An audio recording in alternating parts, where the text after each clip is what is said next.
भोंदूबाबा अशोक खरातच्या प्रकरणी रुपाली चाकणकर यांच्या अडचणी वाढणार आहेत का असा प्रश्न आहे। नीरज जाधव विरोधामधल्या गुन्ह्यामध्ये महिला आयोगानं सुनावणी ठेवलेली होती।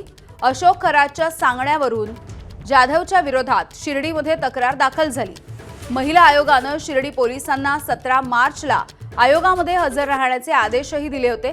फेब्रुवारीमध्ये हा गुन्हा दाखल झाला। 5 आणि 9 मार्चला महिला आयोगानं सखोल चौकशीचं पत्र दिलं। आता हा तपास एसआयटीकडे वर्ग झालेला आहे। पोलिसांनी वस्तुस्थितीचा अहवाल सादर केलाय।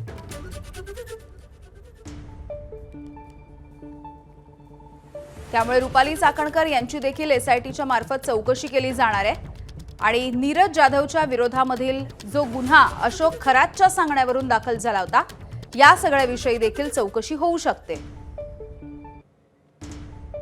मुकुल कुलकर्णी आमचे प्रतिनिधी आपल्याला याविषयी माहिती देत आहेत। मुकुल, एकूणच रुपाली चाकणकर यांची ज्या वेळेला चौकशी सुरू होईल त्यावेळेला नीरज जाधवच्या विरोधामध्ये हा जो गुन्हा आहे, अशोक खरातनं ज्या पद्धतीने या संदर्भात तक्रार दिलेली होती, ह्या सगळ्याविषयी माहिती समोर येऊ शकते।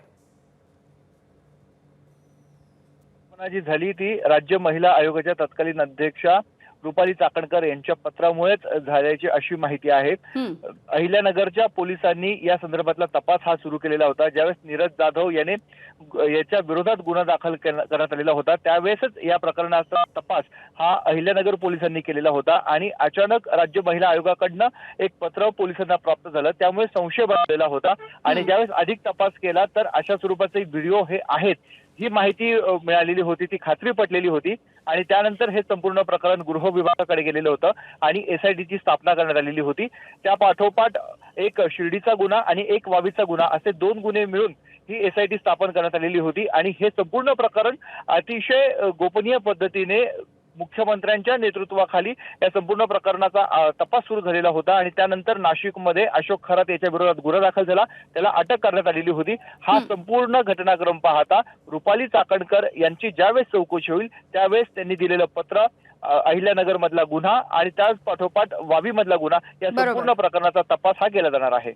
अगदी मुकुल, धन्यवाद माहितीसाठी।